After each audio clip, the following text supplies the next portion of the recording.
দৃঢ়তার প্রধান অঙ্গ চালনা বা চলন। এই অধ্যায়ে মূলত আমরা মানব কঙ্কাল সম্পর্কে ধারণা লাভ করব। মানব কঙ্কাল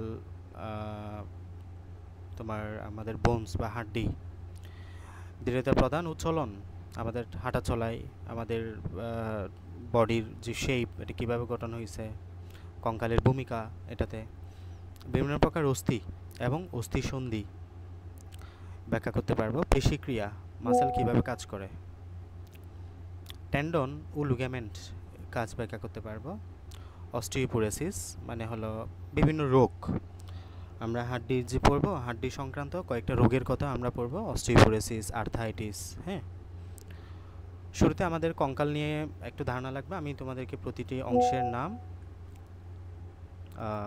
একটু বলে যাই, তোমরা মনোযোগ দিয়ে শোনো। শুরুতে টোটাল এই অংশটা হচ্ছে করুটি। এটার নাম কি? করুটি। আমার মুখে মুখে বলো, কারণ এগুলো তোমরা একদম শুরুতে পড়ছো, মানে একদম নতুন নতুন নামগুলো সবার জন্য। সো জড়তা আসবে, মুখে মুখে বলো, আমি তা শুনতে পাচ্ছি না, ঠিক আছে? মাইক্রোফোন অফ করে মুখে মুখে বলো। এটার নাম কি? করুটি। পুরো মাথাটা, মাথার বলটা। করুটির মধ্যে আবার বিভিন্ন হাড্ডি আছে, অনেকগুলো হাড্ডি আছে, 29টা টোটাল, 29টা হাড্ডি আছে এখানের ভিতরে। কিন্তু তোমাদের অতগুলো আপাতত প্রয়োজন নাই, তোমাদের কয়েকটা হাড্ডির কথা এখানে বলা আছে। একদম মাথার এই অংশটা হচ্ছে যে কি, করটিকা। পুরো অংশটার নাম হলো করুটি। শুধুমাত্র মাথার উপরে যেখানে চুল থাকে এই অংশটার নাম কি? করুটিকা। আর এখানে এই অংশটা ম্যাক্সিলা।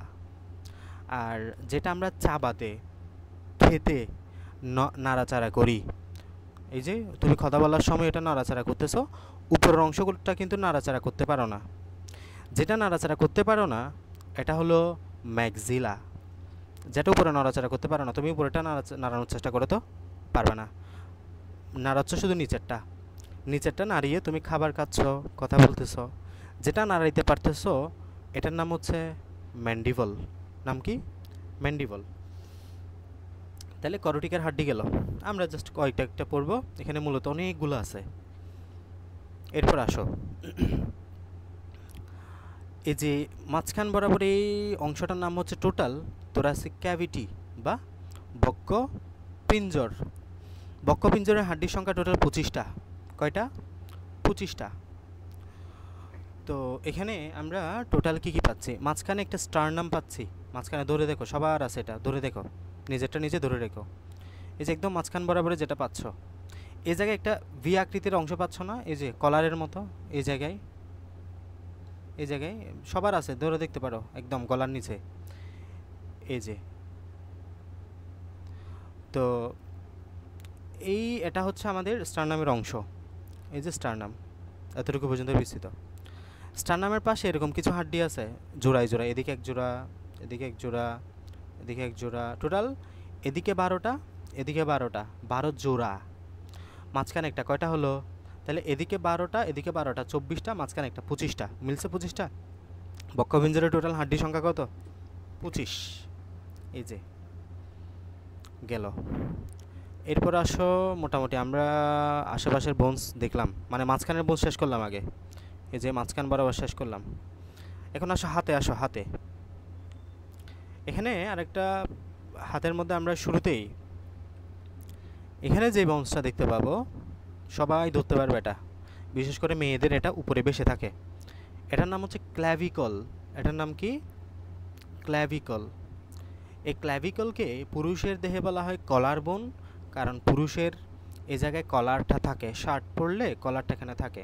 আর মেয়েদেরকে বলা হয় বিউটি বোন, মানে এটা মেয়েদের ক্ষেত্রে একটু উঁচু হয়ে থাকে, সুন্দর দেখায়। হ্যাঁ, এই জন্য এটা মেয়েদের ক্ষেত্রে বিউটি বোন বলা হয়, ক্ল্যাভিকলের অপর নাম। তাহলে ক্ল্যাভিকল গেল। এরপরে আমাদের এখানে আমাদের যেটা আছে, এখানে যে হাড্ডিটা, এটা হচ্ছে হিউমেরাস। এটা কি? লম্বা একটা হাড্ডি দেখতে পাচ্ছ না? এই হাড্ডিটার নাম কি? হিউমেরাস। মুখে মুখে বলো নামগুলো, নাহলে মুখস্থ হবে না। এগুলোর নাম, এটার নাম হচ্ছে লম্বা যেটা পাচ্ছ, হিউমেরাস। হিউমেরাসের এখানে একটা যে বল আছে, এই বলটা যে হাড্ডির ভিতরে ঢুকে থাকে, এই হাড্ডিটার নাম সবাই ধরতে পারবে, তাও এই হাড্ডিটার নাম হচ্ছে স্ক্যাপুলা। হাড্ডিটার নাম কি? স্ক্যাপুলা। তাহলে স্ক্যাপুলা গেল, এটার নাম হচ্ছে হিউমেরাস। নিচের দিকে আসো, এই যে এখানে দেখাচ্ছে সুন্দর মতো লম্বা যেটা পাচ্ছ এটার নাম হচ্ছে হিউমেরাস। আর নিচের দিকে আসো, এই নিচে কি কি পাবা? বাইরের দিকে যেটা পাবা, বাইরের দিকে যেটা পাবা, এই যে এটা বাইরের দিকে মূলত লালটা, বুঝছো? বাইরের দিকে যেটা পাবা এটা হচ্ছে রেডিয়াস। বাইরের দিকে যেটা পাবা এটার নাম কি? রেডিয়াস। আর ভিতরের দিকে যেটা পাবা এটা হচ্ছে আলনা, মানে আমাদের বডির ভিতরের দিকে। আমি মনে রাখছি এইভাবে, আলনা দেহের ভিতরে থাকে, ঘরের ভিতরে থাকে, সুতরাং আলনা হচ্ছে বডির ভিতরে থাকতেছে। তাহলে এটা হচ্ছে রেডিয়াস, অপর পাশেরটা কি? আলনা। এবার আঙ্গুলে আসো। আঙ্গুলে ঢোকার আগে তুমি এখানে ছোটো ছোটো কতগুলো বোনস দেখতে পাবা। এই কার্পাল বোনস হচ্ছে টোটাল 16টা। কয়টা? 16টা। এই 16টা বোনস হচ্ছে কার্পাল, ছোটো ছোটো, এখানে ছোটো ছোটো 16টা বোনস দেখতে পাবে, ছোটো ছোটো একদম। এগুলা তোমরা বলো না গিরা উঠে গেছে, গিরা গিরা উঠে গেছে, মূলত এখানে এই কার্পাল বোনসগুলো স্থানগুলো নড়ে যায়। কার্পাল বোনসগুলো একটা অপরটার জায়গা থেকে নড়ে যায়, এটাকে তোমরা গিরা ওঠা বলো। এরপরে দেখো এই কার্পাল বোনসের ঠিক উপরে যেটা দেখতে পাচ্ছ এটা হচ্ছে মেটাকার্পাল। এটার নাম কি? মেটাকার্পাল। মেটাকার্পালের উপরে যেটা তুমি একদম আঙ্গুল হিসেবে ইউজ করো, যেটা দিয়ে ভাত খাচ্ছ, ভাত খাও, বাট তুমি আঙ্গুল হিসেবে দেখতেছ 5টা আঙ্গুল, এগুলোর নাম হচ্ছে ফ্যালেঞ্জাস। এগুলোর নাম কি? ফ্যালেঞ্জাস। ওকে, তাহলে এটা হচ্ছে মেটাকার্পাল, এটা হচ্ছে কার্পাল, কার্পাল, মেটাকার্পাল, আর নিচের দিকে কি আছে? ফ্যালেঞ্জাস। ওকে, তাহলে হাড্ডির নাম আমাদের হাত গেল, এই যে এক হাতে 60টা, এক হাতে 30টা, দুই হাতে টোটাল 60টা। তাহলে এ হাতে 30টা বোনস, এ হাতে 30টা বোনস, মানে হাড্ডি কয়টা হলো? 60টা। তাহলে এই যে গেল, এটা গেল। এরপর সে নিচের দিকে আসো, পায়ের দিকে। শুরুতেই এটা হচ্ছে আমাদের হিপ বোন। এটার নাম কি? হিপ বোন। এই যে হিপ, হিপ, হিপের নিচে লম্বা যেটা একদম আমাদের মানুষের সবার বড় বোনস যেটা, এটা যে যত লম্বা তার বোনসটা তত লম্বা, এটার নাম হচ্ছে ফিমার। এটার নাম কি? ফিমার। এই ফিমার ইউজ করে আমরা দৌড়াদৌড়ি করি, লাফালাফি করি। ফিমার অনেক লম্বা এটা। এরপরে সেম আমাদের এটা হচ্ছে ফিবোলা। এই যেটা, এটার নাম কি? ফিবোলা। বাইরের দিকে যেটা আছে এটা হচ্ছে টিবিয়া, যেটা পা টিপে, এটা হচ্ছে মূলত কি? টিবিয়া। আর এখানে একটা বিস্কিটের মতো আছে না, সবাই ধরে দেখো নিজের পায়ে, এখানে একটা বিস্কিটের মতো বোনস আছে না, বিস্কিট, বেলা বিস্কিট বলো যেটাকে, এটার নাম হচ্ছে যে প্যাঠেলা। এটার নাম কি? প্যাঠেলা। আমি মনে রাখছি পাথিলার মতো প্যাঠেলা, এটা কি? প্যাঠেলা, বিস্কিটের মতো দেখতে। আর একটু নিচের দিকে আসো, একটু নিচের দিকে গেলে সেমভাবে আমরা হাতে যেমন কার্পাল পেয়েছিলাম, পায়ে পাবো টার্সাল। এই বোনসগুলোর নাম কি? টার্সাল। সেমভাবে পায়ের মধ্যে আমরা কিছু মেটাটার্সাল পাবো, আর আঙ্গুল যেগুলো পাবো এগুলো হচ্ছে ফ্যালেঞ্জাস। প্রতি পায়ে 30টা করে, দুই পায়ে 60টা বোনস আছে। বুঝছো কথা?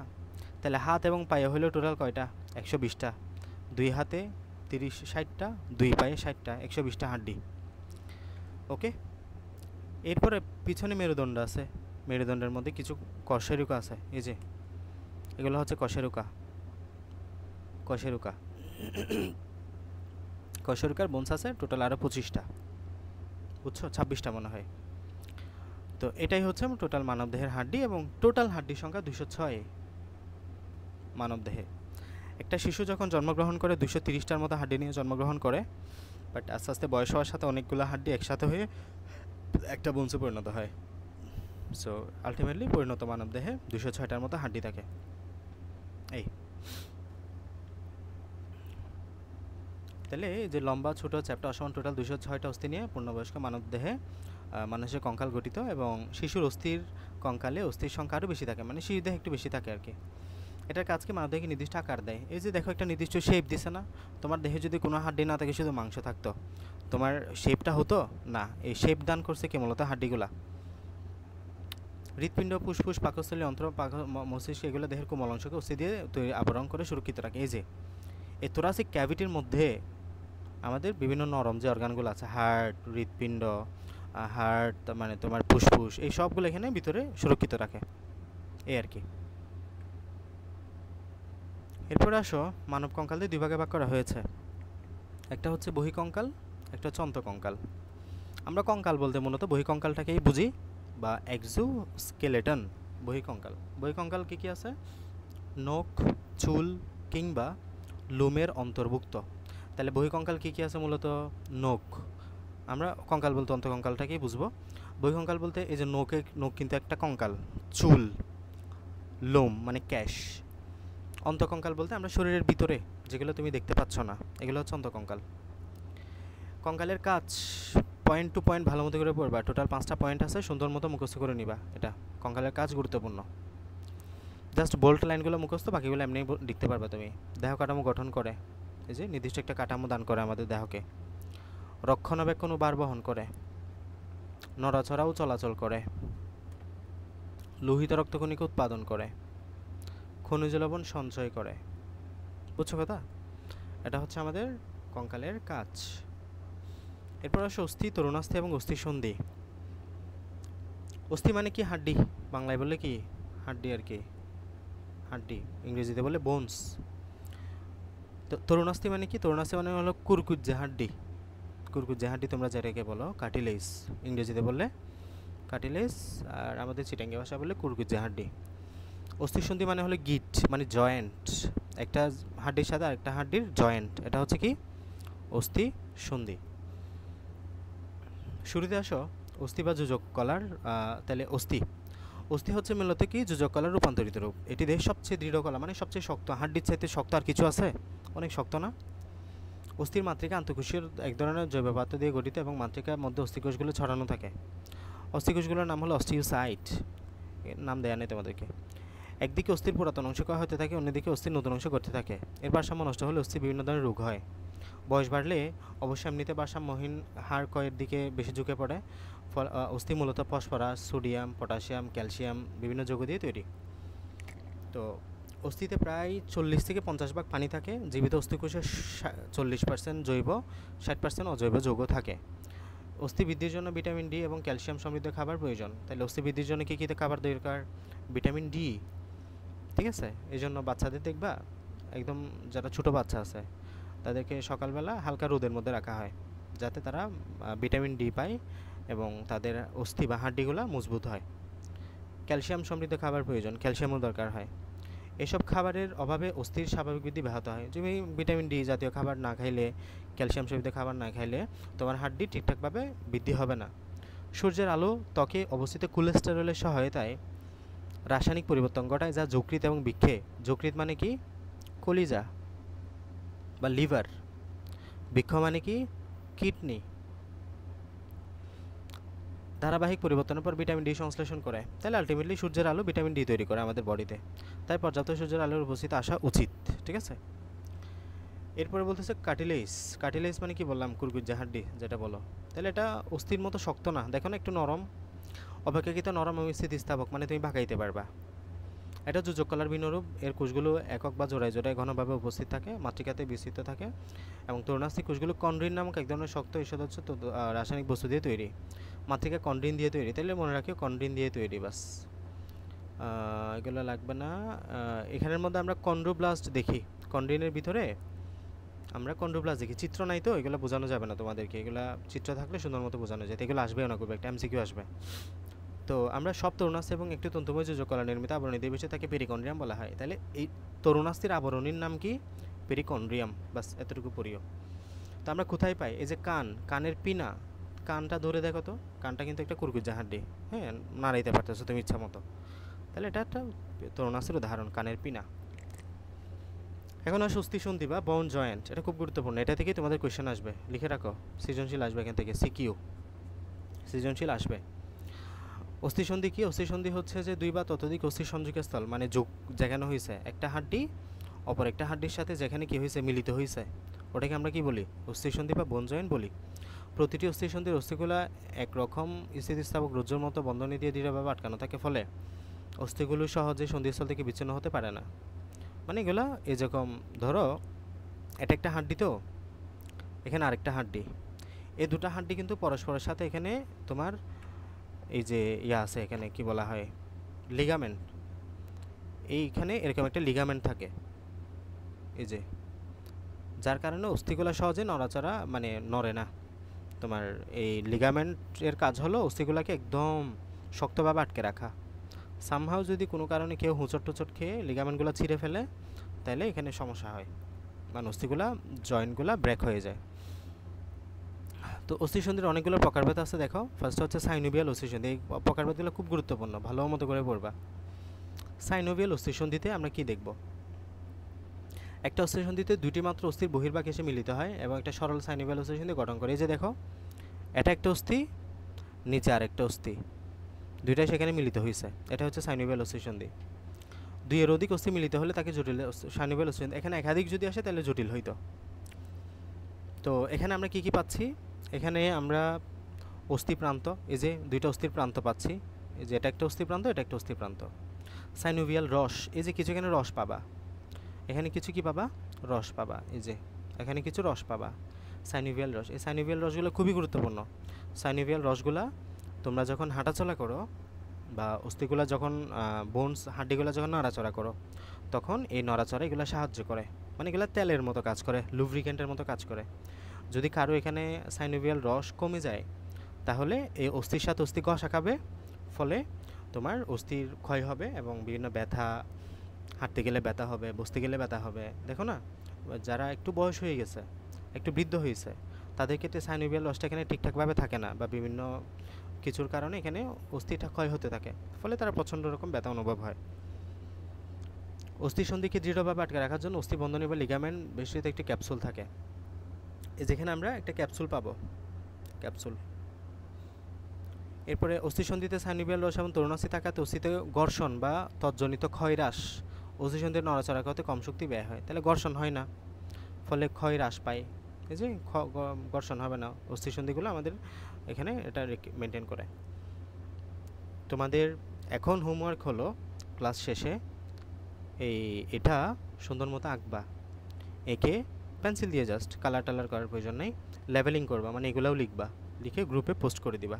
এখন ক্লাস শেষ হওয়ার পরে শুরুতেই দেখো, এটা কি স্পঞ্জি অস্থি, এটা পেরিঅস্টিয়াম মানে আবরণ, অস্থির আবরণ। এটা হচ্ছে দৃঢ় অস্থি, ভিতরে তন্তুময় ঝিল্লি পাবা। আর এখানে হচ্ছে সাইনোভিয়াল ঝিল্লি, এটা হচ্ছে সাইনোভিয়াল গহ্বর। এটা হচ্ছে তরুণাস্থি মানে কুরকুজ্জা হাড্ডি, একদম মাথায়। তোমরা এই যে হাড্ডি খাওয়ার সময় যখন মুরগির রান খাও, মুরগির যখন লেগ পিস খাও, হাড্ডিটা খাওয়ার পরে দেখিও এটা যদি হাড্ডি হয়, হাড্ডির উপরিভাগে একটু করে কুরকুজ্জা হাড্ডি থাকে, এটাই হচ্ছে মূলত এটা। এটা হচ্ছে যে ফুল শক্ত হাড্ডিটা, শক্ত হাড্ডির উপরে একটু করে তরুণাস্থি থাকে, মানে কার্টিলেজ মানে কুরকুজ্জা হাড্ডিটা থাকে, বুঝছো? এটাই। এবং লিগামেন্ট থাকে, লিগামেন্টের কাজ কি? এই অস্থির সাথে অস্থিটাকে দৃঢ় করে ধরে রাখা, মানে রশির মতো করে বেঁধে রাখছে মূলত এটার সাথে এটা। সো এটা একে এখনই গ্রুপে দিয়ে দিবা, এটা কিন্তু পরীক্ষা আসতে পারে। এরপর আসো নিশ্চল অস্থিসন্ধি, ফিক্সড জয়েন্ট। ফিক্সড জয়েন্ট মানে কি? যেগুলোকে তুমি নাড়াইতে পারবে না, অনড়, নাড়ানো যায় না। যেমন করোটিকে, এই মাথার অনেকগুলো হাড্ডি আছে, মাথার হাড্ডিগুলো কি তুমি নাড়াইতে পারো? আসলে না। এরপর আসো যে ঈষৎ সচল অস্থিসন্ধি, মানে হালকা নাড়াইতে পারবা।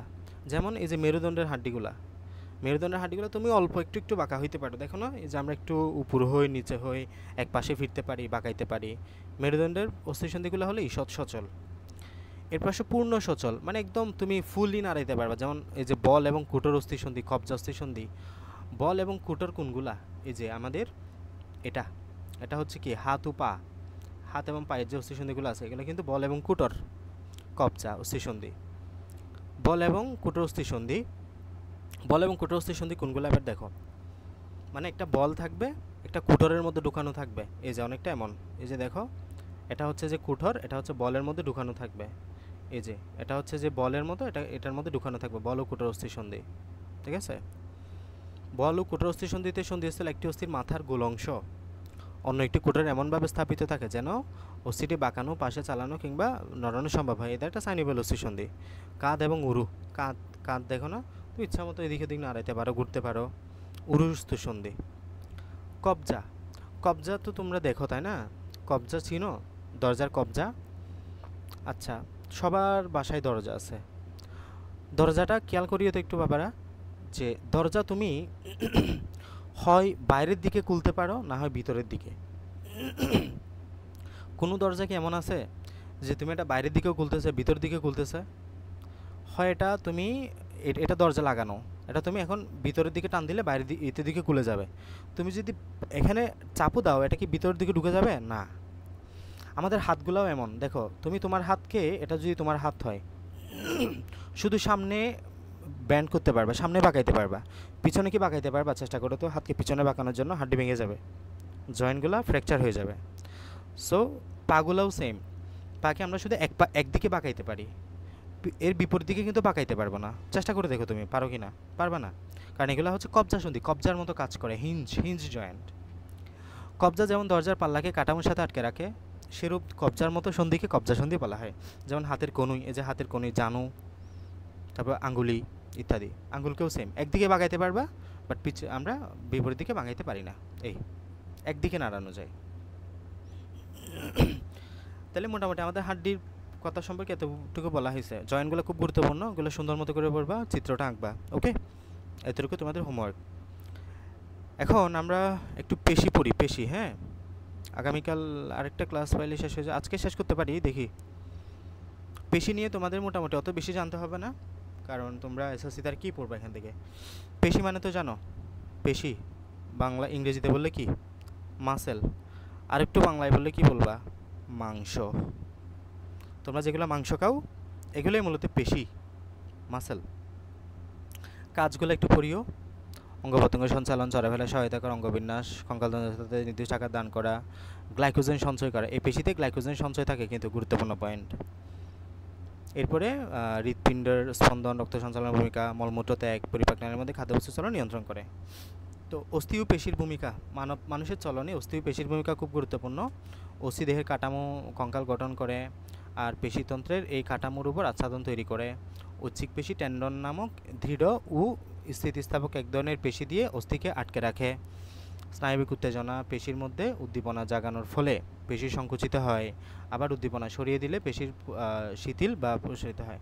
মানে হলো, তুমি যখন এখানে স্টিমুলেশনটা আসবে তখন এটা উদ্দীপনা হবে, উদ্দীপিত হবে, আবার যখন এটা নিয়ে নিবা তখন এটা প্রসারিত হয়ে যাবে। এই আমরা কোনো অঙ্গকে বাজ করতে পারি, উপর দিকে উঠাতে পারি, কোনো অঙ্গকে নিচে নামাইতে পারি। এই যে তুমি হাত পা নাড়াচ্ছ না, হাত উপরের দিকে উঠতেছ, পা নিচের দিকে নামাচ্ছ, এগুলোই সব হলো অস্থির কাজ। এই যে খেয়াল করো, আমি এটা পড়াবো না, জাস্ট এখানে চিত্রটা বোঝাই দিই, তোমরা বুঝে যাবা। এটা হচ্ছে আমাদের হাত, হাতকে বাঁকা করছে আর কি। তো এই পেশিটার নাম হলো বাইসেপস মাসেল। এই পেশিটার নাম কি? বাইসেপস। নিচের দিকে যেটা আছে এটা হচ্ছে ট্রাইসেপস। দেখো, বাইসেপস যখন সংকুচিত হবে তখন এই হাতটা এই পাশে চলে আসবে না, কনুইটা এই পাশে চলে আসবে না, আর ট্রাইসেপস তখন প্রসারিত। তাহলে বাইসেপস কি? সংকুচিত, বাইসেপস সংকুচিত, আর ট্রাইসেপস প্রসারিত। দেখো না, ট্রাইসেপস অনেক বড় হয়ে গেছে, এখানে লম্বা হয়ে গেছে, প্রসারিত। আর ট্রাইসেপস, বাইসেপসটা দেখো উপরেরটা দেখো একদম ছোটো চিকন হয়ে গেছে তোমার, এটা হচ্ছে সংকুচিত। তাহলে হাতটা দেখে চলে আসলো, এটা হচ্ছে প্রসারিত হলো। উল্টাভাবে তুমি যখন হাতটা লম্বা করতে যাবা তখন কাজটা হবে উল্টা, তখন বাইসেপস হবে প্রসারিত। এই যে বাইসেপস হবে কি? প্রসারিত। আর এই ট্রাইসেপস হবে তখন আবার সংকুচিত, উল্টা। ট্রাইসেপস হবে তখন দেখো এটা চিকন হয়ে গেছে একটু করে, এদিকে সংকুচিত। আর বাইসেপস দেখো অনেক লম্বা হয়ে গেছে, এটা এতক্ষণ ছিল এমন সংকুচিত, আর এখন লম্বা হয়ে গেছে, প্রসারিত হয়ে গেছে। বুঝছো? তাহলে এইভাবে করে আমাদের পেশির ক্রিয়া সম্পাদন হয়। তুমি হাতটা যখন এই পাশে নিয়ে আসবা তখন বাইসেপস সংকুচিত হবে, ট্রাইসেপস প্রসারিত হবে। আর যখন হাতটা লম্বা করে দিবা তখন বাইসেপস হয়ে যাবে প্রসারিত, ট্রাইসেপস হয়ে যাবে সংকুচিত। ঠিক আছে? এভাবে করে পেশি কাজ করে। টেন্ডন ও লিগামেন্ট। টেন্ডন ও লিগামেন্ট তোমরা অনেক কিছু পড়ো কিন্তু আলটিমেটলি বুঝো না টেন্ডন কোনটা, লিগামেন্ট কোনটা। আমি একটু সহজ ভাষায় তোমাদেরকে বলি, খেয়াল করো। এটা হচ্ছে ধরো একটা হাড্ডি, তো আমি অন্য কালার দিয়ে আঁকি। ধরো এটা হচ্ছে এখানে আরেকটা হাড্ডি। এখন এই দুইটা হাড্ডিকে জয়েন করার জন্য এখানে একটা রশির মতো অঙ্গ আছে, রশির মতো একটা সুতা আছে, এই রশির মতো। এটাকে বলা হয় লিগামেন্ট। কি বলবা? লিগামেন্ট। এটা একদম সামারি, এটাতে তোমার জন্য কত সহজ করে দিলাম, তোমরা জানো না। অনেকগুলা পড়ে তারপর এটা বুঝতা তোমরা। এখানে অনেক পড়াশোনা আছে, এটা এতগুলো মাথায় ঢুকবে না। তোমরা আপাতত জেনে নাও হাড্ডির সাথে হাড্ডি যুক্ত করে যেটা, এটা তোমরা ধরে দেখো তোমাদের একদম চারিপাশে আছে। এটা পায়ে আছে, এখানে সব চারি রক যেগুলোকে বলো আর কি, এটাকে তোমরা রক বলো, রক রক বলে থাকো, রক। ঠিক আছে? তো এই যে আমাদের হাড্ডির সাথে হাড্ডি, বোনসের সাথে বোনস, ঠিক আছে, অস্থির সাথে অস্থি যেটা যুক্ত করে, অস্থি প্লাস অস্থি, এটা হচ্ছে কি, এটার নাম হচ্ছে লিগামেন্ট। এই ইয়ান অফ করো, মাইক্রোফোন অফ করো। অস্থির সাথে অস্থি যুক্ত হলে এটাকে কি বলবা? এটাকে বলবে লিগামেন্ট।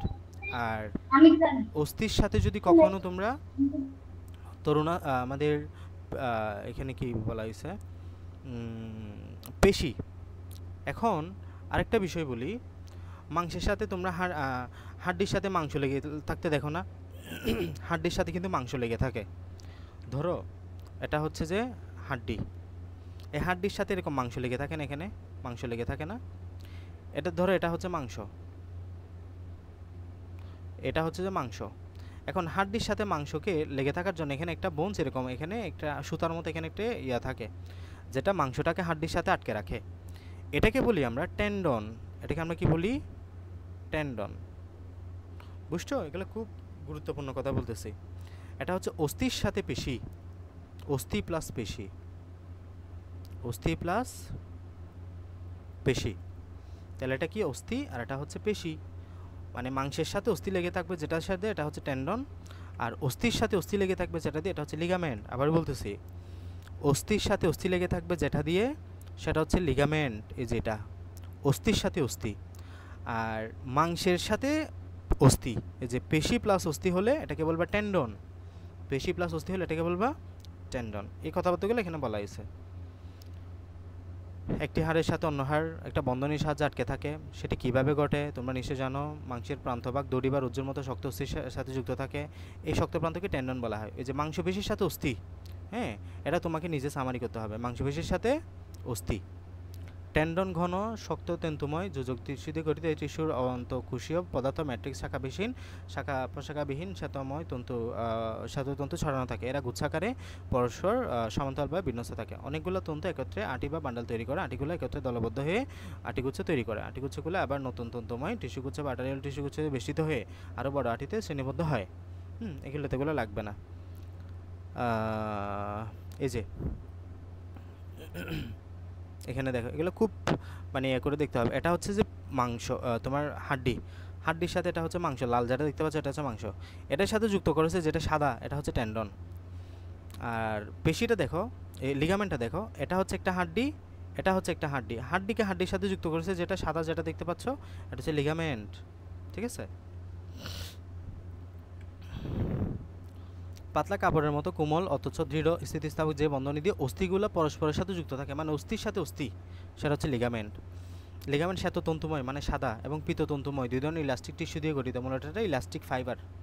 এই পীত বর্ণের স্থিতিস্থাপক তন্তুর সংখ্যা বেশি থাকে। এর মধ্যে সরু শাখা প্রশাখা বিশিষ্ট জালিকাকার বিন্যস্ত কতগুলো তন্তু ছড়ানো থাকে। এই তন্তুগুলো গুচ্ছাকারে না থেকে আলাদাভাবে অবস্থান করে। এদের স্থিতিস্থাপকতা তুলনামূলকভাবে বেশি। ইলাস্টিক তন্তুগুলো ইলাস্টিন নামক প্রোটিন দিয়ে তৈরি। হ্যাঁ, এগুলো একটু পড়িও। ইলাস্টিক তন্তুগুলো কী নামক প্রোটিন দিয়ে তৈরি? ইলাস্টিন। কবজা যেমন দরজার পাল্লাকে দরজার সাথে আটকে রাখে, একইভাবে অস্থিবন্ধনী লিগামেন্টকে হাড়ের সাথে আটকে রাখে। এই যে হাড়ের সাথে আটকে রাখে এবং সোজা এবং বাঁকা হয় যাতে নড়াচড়া করতে পারে এবং স্থানচ্যুত বা বিচ্যুত না হয়, মানে হাড্ডির সাথে হাড্ডি যাতে তোমার জায়গা থেকে নড়ে না যায়, এই আর কি। অস্থি সংক্রান্ত দুইটা রোগের কথা এখানে তোমাকে বলা হয়েছে। একটা হচ্ছে অস্টিওপোরোসিস, একদম তোমার ছোট ছোট দুইটা রোগ। একটা হচ্ছে অস্টিওপোরোসিস, অস্টিওপোরোসিস কাদের হয় এটা আগে বুঝতে হবে। পুরুষেরও হইতে পারে, বয়স্ক নারীদেরও হইতে পারে। বহুদিন যাবৎ স্টেরয়েডযুক্ত ওষুধ যেগুলো আছে, নারীদের ম্যানোপজ মানে রজনীবৃত্তি, যখন মেনস্ট্রুয়াল সাইকেলটা চিরতরে বন্ধ হয়ে যায় সেটাকে আমরা ম্যানোপজ বলি। তো এই ম্যানোপজ হওয়ার পরে আমাদের এই অস্টিওপোরোসিস রোগটা হতে পারে। যারা অলস জীবন যাপন করে, কায়িক পরিশ্রম করেন না, তাদের এই রোগটা হতে পারে, এবং অনেক দিন যাবত আর্থাইটিসে ভুগলেও এই রোগটা হতে পারে। কারণ কি? কারণ হলো ক্যালসিয়ামের ঘাটতি, খনিজ লবণের ঘাটতি। হ্যাঁ, নারীদের ক্ষেত্রে ম্যানোপজ হওয়ার পরে অস্থির ঘনত্ব পুরুত্ব কমতে থাকে। লক্ষণ কি কি? অস্থি ভঙ্গুর হয়ে যায়, মানে সহজে ভেঙে যায়, ঘনত্ব কমতে থাকে, পেশির শক্তি কমতে থাকে, পিঠের পিছনের দিকে ব্যথানুভব হয়, অস্থিতে ব্যথানুভব হয়। প্রতিকার কি কি? প্রতিকার হচ্ছে যে তোমার 1200 মিলিগ্রাম ক্যালসিয়াম গ্রহণ করতে হবে, ননি তোলা দুধ এবং দুগ্ধজাত খাবার খেতে হবে যেগুলোতে ক্যালসিয়াম পাওয়া যায়। হ্যাঁ, এই আর কি। ভিটামিন ডি, ক্যালসিয়াম নিতে হবে, এই আর কি। এরপর আসো গ্যাঁঠেবাত বা রিউম্যাটয়েড আর্থাইটিস। এটা শতাধিক প্রকারের বাতরোগের মধ্যে একটা, এবং সাধারণত বয়স্করা এই রোগে বেশি আক্রান্ত হন। কম বয়সীদের বেলায় গিঁটে ব্যথা বা যন্ত্রণাদায়ক হওয়াকে রিউমেটিক ফিভার বা বাতজ্বর বলা হয়। ঠিক আছে, রিউমেটিক ফিভার বলা হয়। অস্থিসন্ধির অসুখের প্রকারভেদ অনুসারে হয়। দুজন ব্যক্তি দুটি ভিন্ন প্রকারের অস্থিসন্ধির অসুখে আক্রান্ত হলেও তাদের লক্ষণ আপাতদৃষ্টি একই রকম হতে পারে। সো লক্ষণ কী কী হতে পারে দেখো। গিঁটে প্রদাহ হওয়া, মানে গিঁটে গিঁটে ব্যথা, একদম অস্থিসন্ধিগুলো শক্ত হয়ে যাওয়া, অস্থিসন্ধি নাড়াতে কষ্ট হওয়া, গিঁট ফুলে যাওয়া ইত্যাদি। প্রতিকার কি? মানে অত্যধিক পরিশ্রম, বাড়ি কাজ করা থেকে বিরত থাকতে হবে, যন্ত্রণাদায়ক গিঁটের উপর কুসুম গরম সেঁক নিতে হবে, অস্থিসন্ধি নড়াচড়া ঠিক রাখতে হালকা ব্যায়াম করা ইত্যাদি ইত্যাদি। এই আর কি, শেষ আমাদের অধ্যায়টা। খুবই ছোট অধ্যায় এবং পড়া অনেক মোটামুটি ধরতে গেলে কম। ঠিক আছে, অনেক পড়া করা কম। এখন তোমরা একটু মনোযোগ দিয়ে পুরো অধ্যায়টা পড়বা। মোটামুটি যা পড়াইছি এখানে তোমাদের শুরুর দিকে আর কি হইল, এই চিত্রটা বেশি গুরুত্বপূর্ণ ছিল। এখানে আমরা যেটা পড়লাম, এই চিত্রটা সাইনোভিয়াল অস্থিসন্ধি কী, ঈষৎ সচল অস্থিসন্ধি কী, সুন্দর মতো করে এগুলো পড়বা। আর কঙ্কালের কাজ, হ্যাঁ, আমি বলি কীভাবে পড়বা। শুরুতে বইয়ের রিডিংটা আমি যেভাবে পড়িয়ে দিয়েছি, লাইন বাই লাইন ধরে ধরে এগুলো পড়বা, প্রশ্ন থাকলে এগুলো পড়ে নিবা, গাইডের এমসিকিউ পড়বা, দেন গাইডের সৃজনশীল প্রশ্নগুলো সলভ করবা, বোর্ড প্রশ্নগুলো মিনিমাম 15 থেকে 20টা, এগুলো সলভ করলে মোটামুটি তোমার অতটা ক্লিয়ার হয়ে যায়। মুখস্থ না, মুখস্থ তুমি কয়েকটা করবা, বইয়ের রিডিংগুলো মুখস্থ করবা, মূলত তুমি সিকিউ বা সৃজনশীলগুলো নিজের থেকে লিখতে পারার মতো করে শিখিও। হ্যাঁ, তাহলে মোটামুটি অতটা শেষ হয়ে যাবে।